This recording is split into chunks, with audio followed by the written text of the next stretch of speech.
My name is David Lubura, and I thank you and welcome you to AI TV Out, where life is happening. The misinformation and the mistrust, accountability, transparency, the conspiracies that are happening. Thank you for always joining AI TV. The politics, to business, the social life of every individual worldwide. The question is, how do we get that information? And AI TV Out, our job is to go out to get facts from the right people, from politicians to businessmen, accountants, teachers, scientists, one may say astronauts. We go out there to get this information from the key people who have to provide it. My name is David Lubura, and I thank you and welcome you to AI TV Out. We are live from Ayer, Massachusetts. And we want to look into what is happening in the political spectrum of Uganda, the opposition, the national inter-platform. What is happening? The misinformation and the mistrust, accountability, transparency, the conspiracies that are happening within the organization. We have heard from different videos, supporters and non-supporters. But we need to know, is it true that there is mismanagement of finances in the diaspora? Is it true that the leadership structure isn't right compared to what they preach? Is it true that the conspiracies are true in their way or in their understanding of conspiracies? My name is David Lubura, and I want to thank you for always joining AI TV.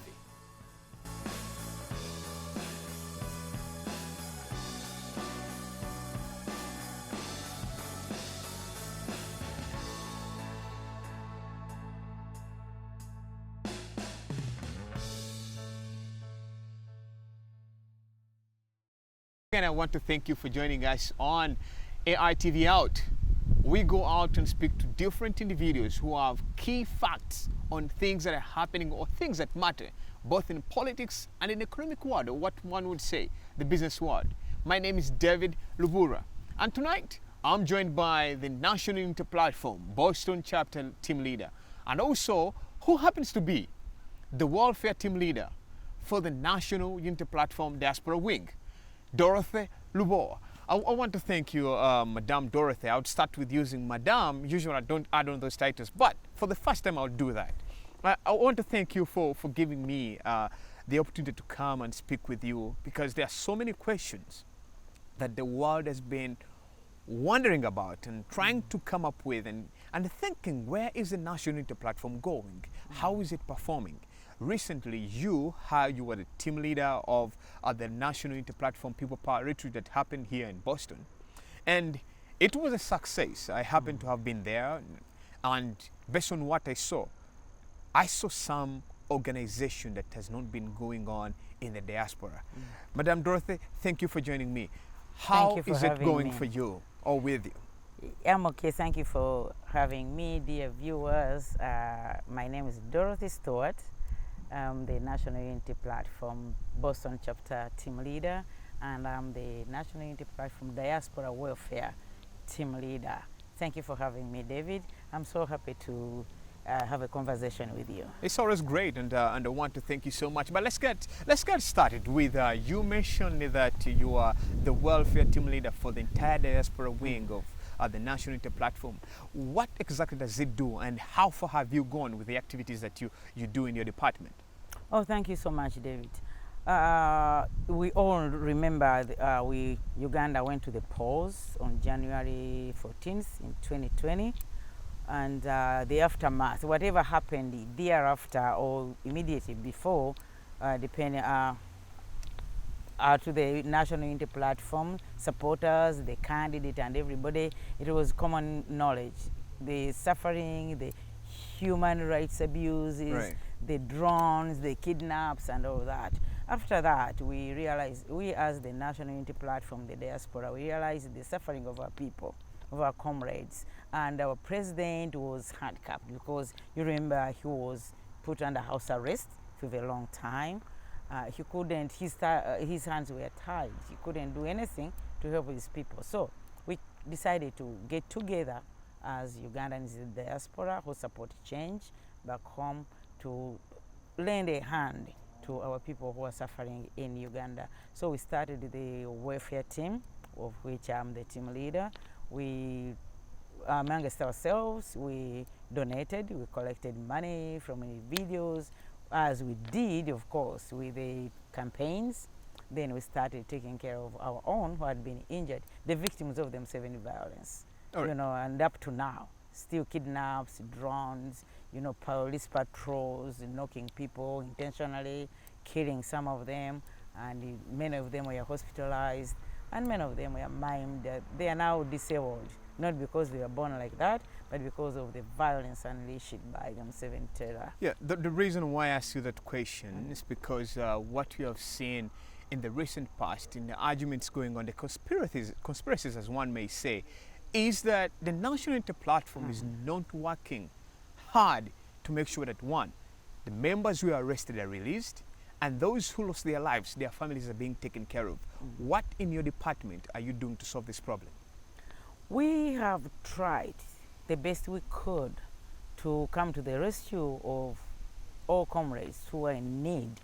Those who are arrested, we did our best to pay legal fees and to send there our lawyers. We have a very great team of lawyers, the National Unity Platform lawyers on the ground. They did their best, but you know, our president, our candidate had massive support all over throughout the country, Uganda, everywhere. And we are sure, we know that everywhere we won. So the Museveni junta, what it did, they unleashed all kinds of violence to the supporters of the National Unity Platform. So we had so many victims, many were arrested, many went to safe houses, were tortured, many were killed.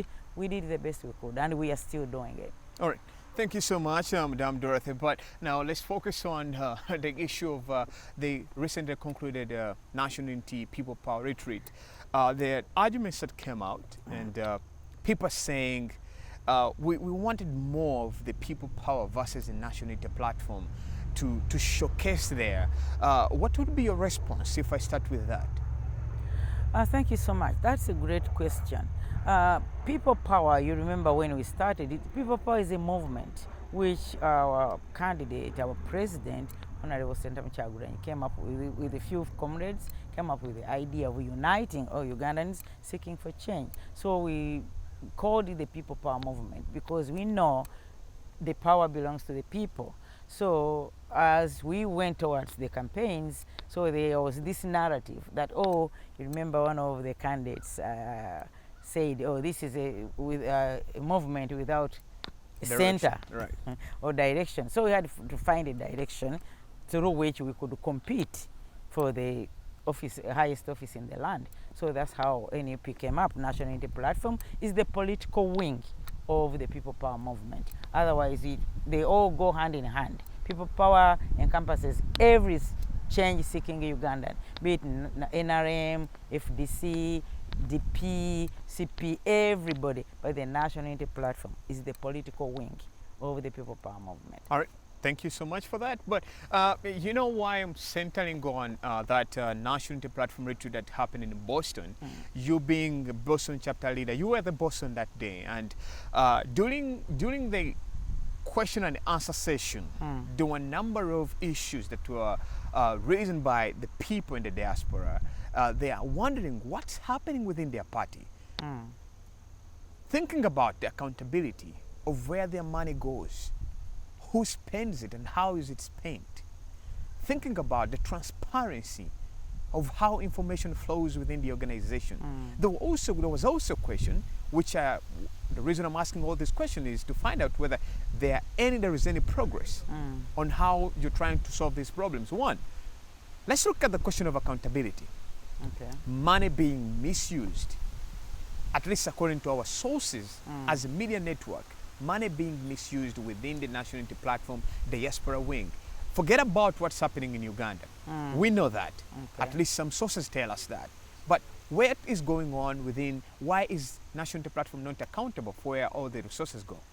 That's a great, huge, wide question though, but I, for one, I'm glad with the Boston chapter. Boston chapter, we have a team. We work as a team. I have a team of leaders, which, as you said, most people at the retreat, we are asking for the structures, Right. the teams to work, people to work with. Things need to move in a certain direction, from top to bottom or from bottom up, but in structures. So we as Boston, we know that's the proper way to lead people. That's the proper way NUP needs to form its structures, by having hierarchy. People like I'm the chairperson, I have a vice chairperson, I have a secretary, a deputy secretary, we have a finance, we have a deputy, we have mobilizers, we have so sorts of structures in my chapter. So that's the most important thing, which, as you said, the hiccups here and there, what's going on right now in the national platform in the diaspora, is we lack those structures, those kind of structures right from top. The leadership of the diaspora, we need to be accountable to the people we lead. But you can't be accountable when it is a one-man show. One man makes all decisions and everything. So we need those structures where we have a team leader, he has a deputy, has all the hierarchy. So that way, when we make decisions, we see it as a team. We debate, deliberate, and this is what is called the democracy.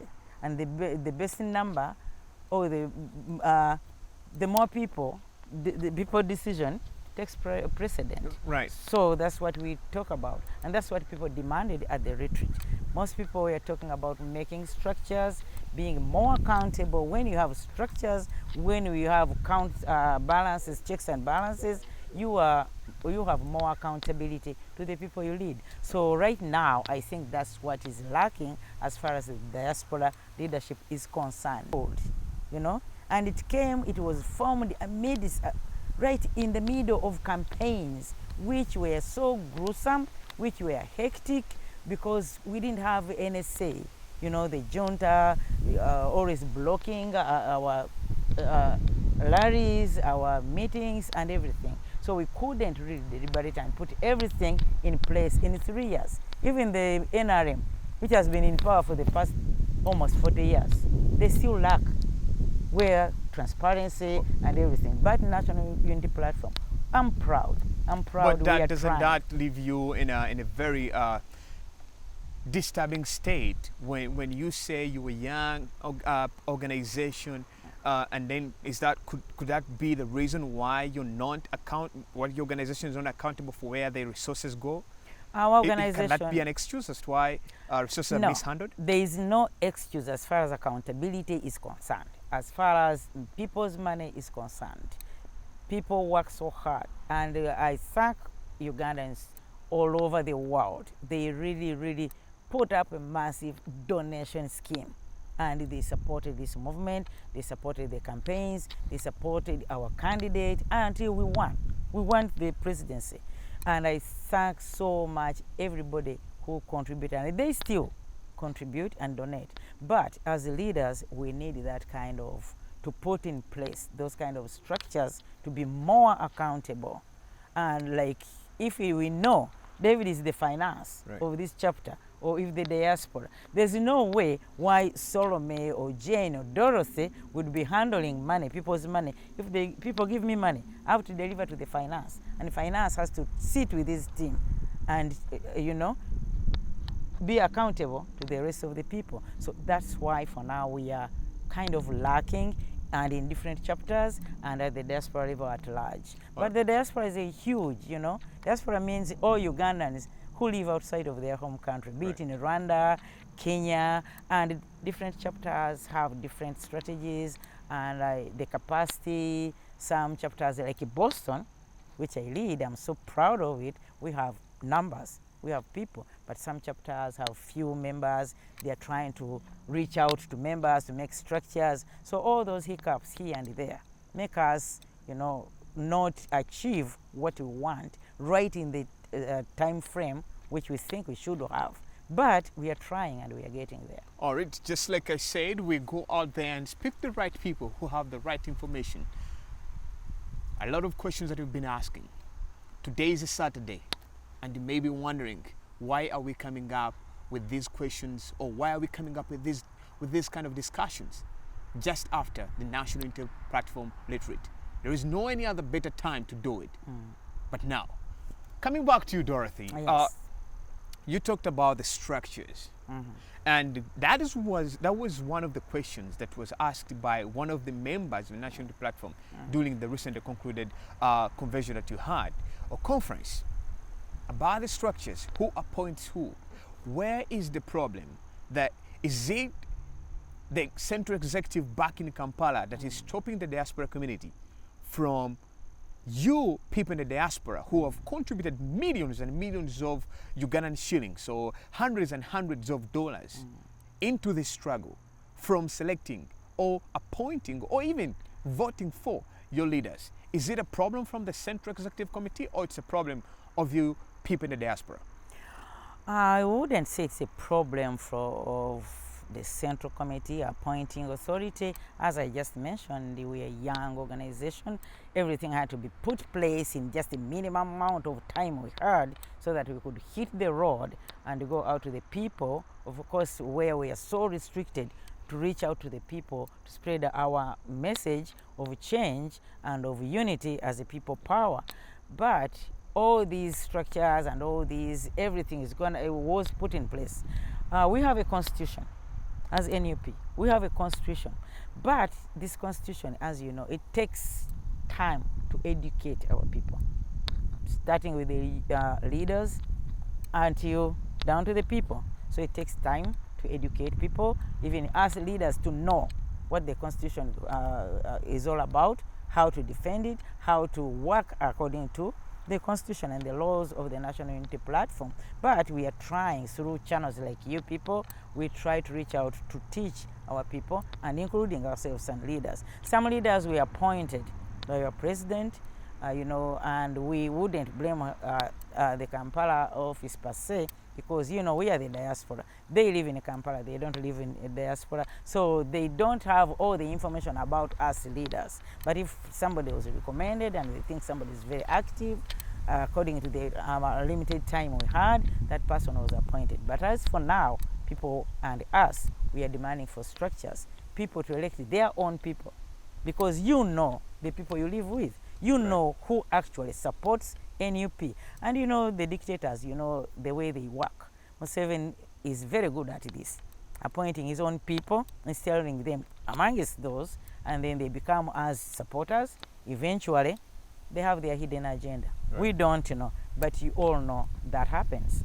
So to get these people, to get to know everybody well, it takes some time, which we are getting to that eventually. Well, do we have any progress right now? Are there discussions going on on when to select these people or vote for these people? Yes, all these issues coming up, our secretariat knows, and the secretariat has appointed a committee headed by the Assistant Secretary General, Madam Aisha Kabanda, to reach out to the diaspora leaders and teams to find out what's going on, to find out all issues concerning the National Unity Platform. And we are very sure our president is a very smart young man, and we are going to get to the gist of the matter, and eventually we'll streamline all the leadership in the diaspora in different chapters.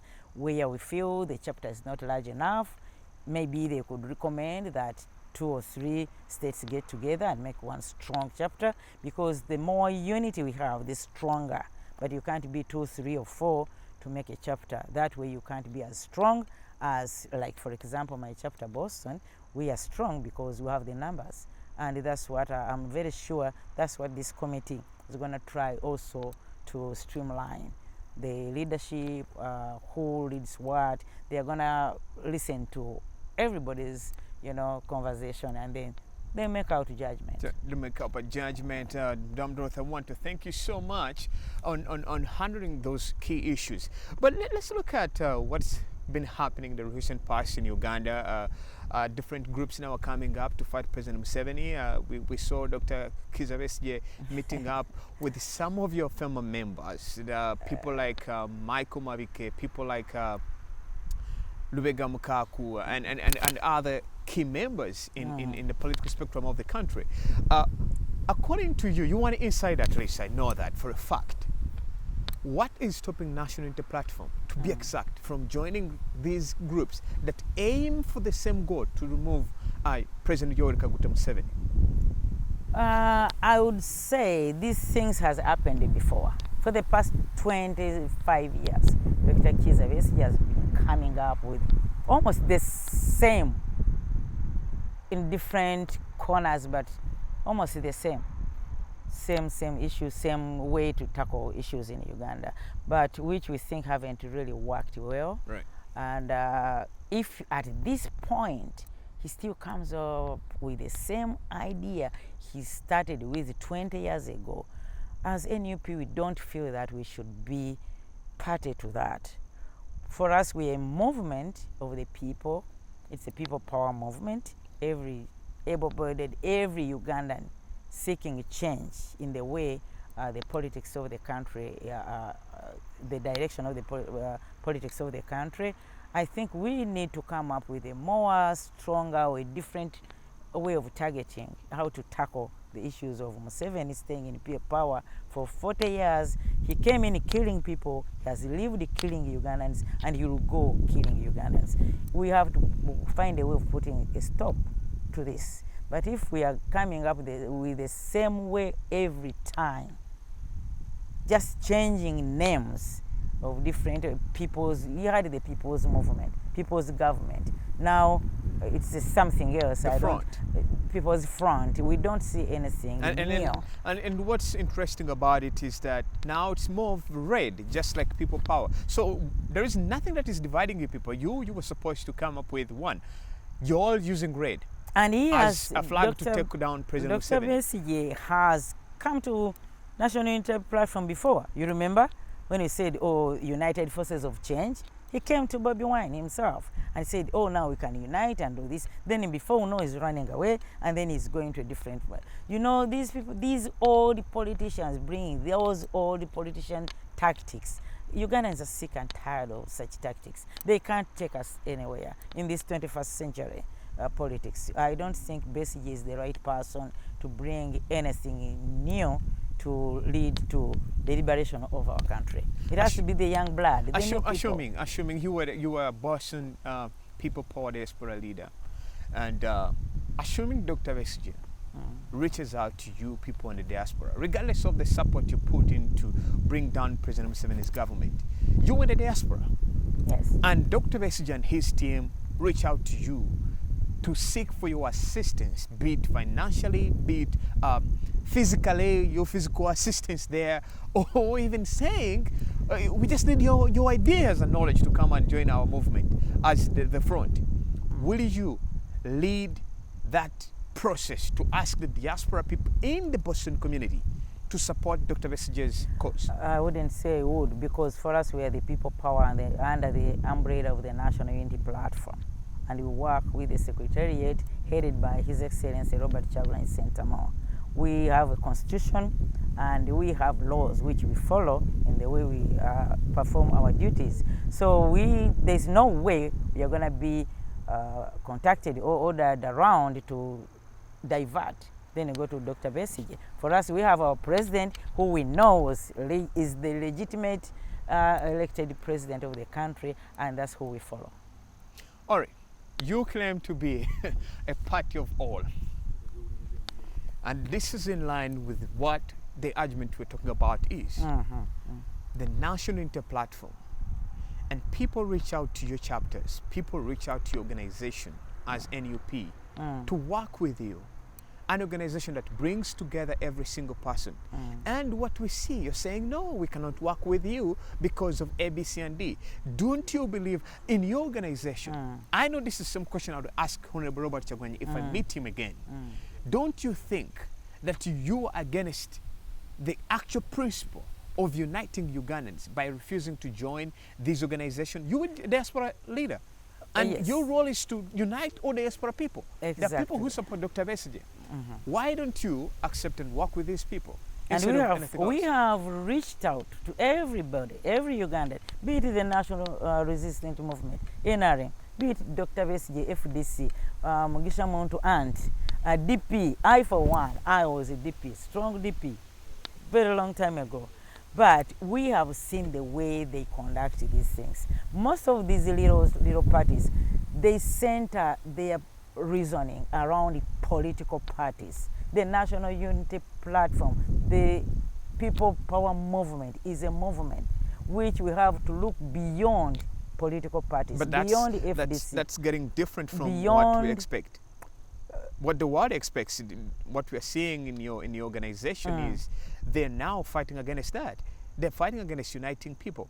If it's true that the National Unity Platform is to bring people together, they were supposed to go and work with the likes of Dr. SJ. When we say we are the People Power movement, we come in unity as the people of Uganda, but not as DP bloc, as FDC. As we unite as Ugandans seeking change. We are tired of this regime killing our people. We are tired of everything going down the ramp, the education system, the health system. People who are tired of the way things are run in Kampala, in Uganda, they need to get together, not as political parties. If we center our brains and our all this energy around political parties, FDC, I'm the president, FDC has to do this, then we can never go anywhere. Whatever is affecting NRM is affecting the FDC, is affecting the National Unity Platform. We need to rally around issues affecting the citizens of Uganda rather than rallying around political parties. Political parties are a diversion, and this is the Museveni, trick. Putting money into this one, you come and you saw the Mabilis, what was the young man? So many people have been given money to stand in different small political units just to divert the citizens of the issues affecting them. Issues affecting the NRM person in Kamwenge, is the issues affecting the DP in Koboko, is the issues affecting NUP in Iruwero or in Masaka, whatever comes. Now all our children are not going to school. They're all seated, whether NRM, whether DP, whether FDC, the education system is all run down, okay? Run down, but so it doesn't take the NRM that they are up, so we have to rally people around issues affecting us, everybody, every Ugandan, not around political parties. All right, do you agree that the mistrust, the greed for power, is the reason why these two organizations cannot work hand in hand? The greed for power is true, but the way Museveni has run the country, for you and me, we know, he rallies around divide and rule.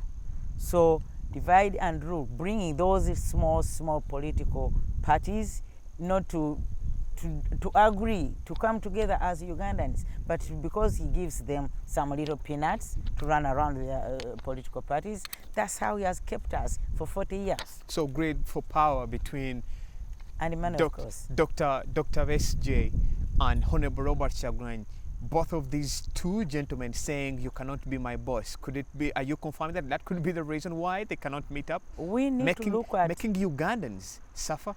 We need to look at Uganda. The situation right now, if you go home and look at the situation on the ground, what do people say? If you put those two gentlemen together, what do people say? What do the people of Uganda want? They want change. And who do they feel is the right person to bring up this change, which is going to get rid of corruption, human rights abuse, accountability, this nepotism? Who among the two gentlemen, or three or five? Of course, the people of Uganda spoke loudly on January 14th. Loudly, all through the country, they voted for Robert Kyagulanyi Ssentamu. So we need to rally around that person who was voted by the masses on January 14th. They showed the whole world that Kyagulanyi Ssentamu Robert is the president they want. They thought he's going to take us into another century, into another generation, the new generation, not these old political dogs who are running around. They know each other, they have all the same old tactics. So we need to listen to the people, what they said on January 14th.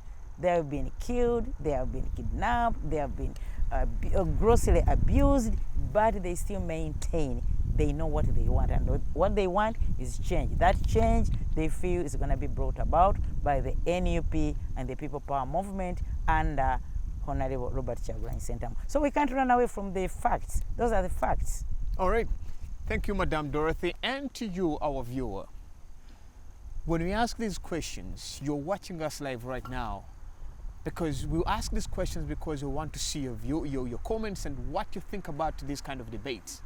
The lies within the opposition, or the truth within the opposition, can determine the future of the country.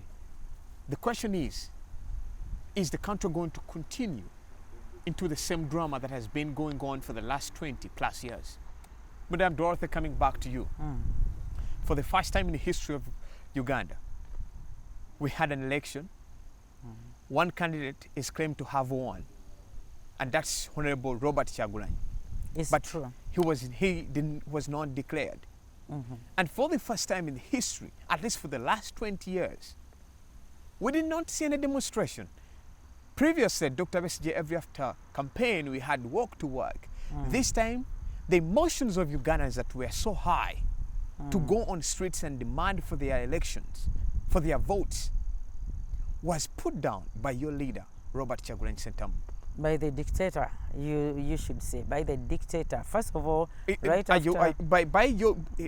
the emotions that the people had were put down by Robert Kyagulanyi Ssentamu, the leader of the National Unity Platform, by asking them not to go out to the streets. Because one, maybe he feared for losing many people. Maybe he feared for any other reason. And by the time he woke up to think about that people should go back on the street and demand for their vote, it was too late. What's your opinion on that? We are the people power movement. And if we look around the whole world, people power movements built around the people, the ordinary people, they are non-violent. They're usually non-violent. People have to voice their thoughts, their need, through other means, whether demonstrations, whether media like now, but they are non-violent. And besides, that dictator, he always, even brags, he's the master of violence. You saw the violence he unleashed on the ordinary, regular Ugandans who are non-violent, who didn't have anything, any weapon or anything, but you saw the violence unleashed during the campaigns. Do you think if the Ugandans rose and hit the streets, do you know how many people Museveni would have killed? Millions. He's a bushwalker. Was it a miscalculation that because in the past the same story used to happen? People used to die before elections and during the elections and sometimes after the elections. Yes. But at least we saw pressure from Dr. Besigye's camp against dictator Museveni, as many of you say. This time, that did not happen, and pretty much could that be the reason why Dr. Besigye said, "Oh, enough is enough. We have to come back into the camp." No, our people power movement is a non-violent movement. We have to voice our concerns. We shall topple Museveni's government without violence, non-violence. We have other ways we can topple a government, especially dictators. So we didn't have to have our people on the streets to be killed in millions. And dictators, that's what they do. Museveni is very capable of doing that. Remember, he doesn't have any connection with the Ugandans. As we all know, he came from somewhere else with his family, They're just squatters coming in to hijack a government, a country where Museveni was not born in Uganda. So he's a non-Ugandan. He doesn't have any relative or any relationship to Ugandans. Even if he kills in millions, he doesn't care. Those are not his relatives. But for us, those people are our relatives. Our Honorable Robert Kyagulanyi Ssentamu, those people, they are his relatives. We don't want our aunties, our uncles, our brothers to be killed on the street. So there are other means we can topple a dictator other than going to the street to unleash the violence he did. Madam Dorothy, I want to thank you so much. But let's finish up with this. This is, by the way, talk. And I always do that when I go out there. First of all, thank you for allowing us to come in air. Air for our viewers is welcome. It's one of the towns in Massachusetts where brilliant people live, or to other countries, you may say stay.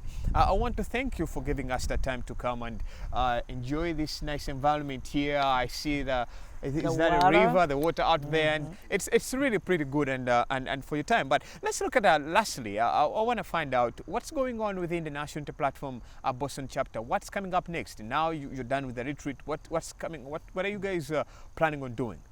Thank you so much. As NUP in Boston, we are reorganizing, re-energizing. All we want is this trickle-down information to our people. We want to reach out to every Ugandan seeking change, all our supporters, right down to the our sisters, brothers, wherever they are in Boston. We are trying to organize and re-energize, bring up different activities. Besides, we still have our people who are in hospitals, so we still do the welfare wing. We still carry on that, and Museveni has never got tired of killing and raping and our constitution and brutalizing Ugandans. We have so many comrades in jails. Chitalia, they are still there. All the safe houses everywhere, all over the country. So as Boston chapter, we really like to reach out to our people to do the best we can to help. Right. We can't help everybody, but we still do that. And I thank all Bostonians. Bostonians, you are a great team to work with. They have been all getting down deep in their pockets to donate. So we can donate to our people who are still in hospital. We go to prisons to visit, their medical facilities in prisons. We take medication. We do all things, all kinds of stuff, and we contribute to our secretariat to run the secretariat. As you know, this is a people power movement. We don't have money like Museveni, who gets down into the coffers of the government. For us, the thing is ours. All I'm requesting Bostonians and all Ugandans seeking change is to own the struggle. The struggle still continues, but you need to own it. Feel like it is your struggle. It's not for me, it's not for Honorable Kyagulanyi, it's not for anybody. It's for our struggle. We are struggling to get our country free of the dictatorship of the family that came in and just, usurped power of our country. So if you know the people you lead, they have to feel like they own the struggle. You are not doing it for Kyagulanyi, for Lubongoya, for anybody, or for me. You're doing it for yourself, your children, and your great-grandchildren. We need a free country. We need a free education. We need a competent health sector and everything. We need a free country where every citizen is free to do whatever they want as long as they follow the law. They don't fear to be persecuted. So I thank Bostonians for contributing to that, and we are still contributing, and we are still reaching out to our people, reorganizing. If you know you are out there and you know you can do anything you can do amongst us, please reach out. Come and join our team. All right. Come and Lastly, join our team and we work. Dorothy, before I let you go, I have heard that the National Unity Platform Legal Counsel lead is within Boston. Counsel Anthony Wameri. He's in the Boston area. And yes. The last time we checked, he was still going through some medical assistance within. How is he faring? Is he doing good, or is... Oh, yeah. Counsel Wameri Anthony is doing better and better every day. He's still not so well, but he's undergoing treatment. And I would like to take this opportunity to thank everybody in the diaspora that has contributed to the well-being of our council. He's a young man with a young family, but he, whatever befell him can befell anybody. So we as the National Unity Platform, we know how to take care of our own. So our people, they have been donating and contributing, the prayers, the well wishes, all of you, whatever you have contributed towards the well-being of Councillor Wameri, I thank you so much. He's doing great, he's in great spirits, and he's improving. All right. Dorothy, I want to thank you so much to our viewers. We will find you wherever you are. If you have the information we need, we will come and get it. All that we do on AI TV Out, we look for facts. When you lie, we go out there and get facts. So we want to thank you so much for watching AI TV. Keep on sharing our programs, those who watch us on Facebook and our other media platforms. Thank you so much. Thank you. Coming up next will be the Epic Front and your voice. Have a great week, Madam Dorothy. Thank you so much. Thank you so much for having me. I hope to have you again. Thank you.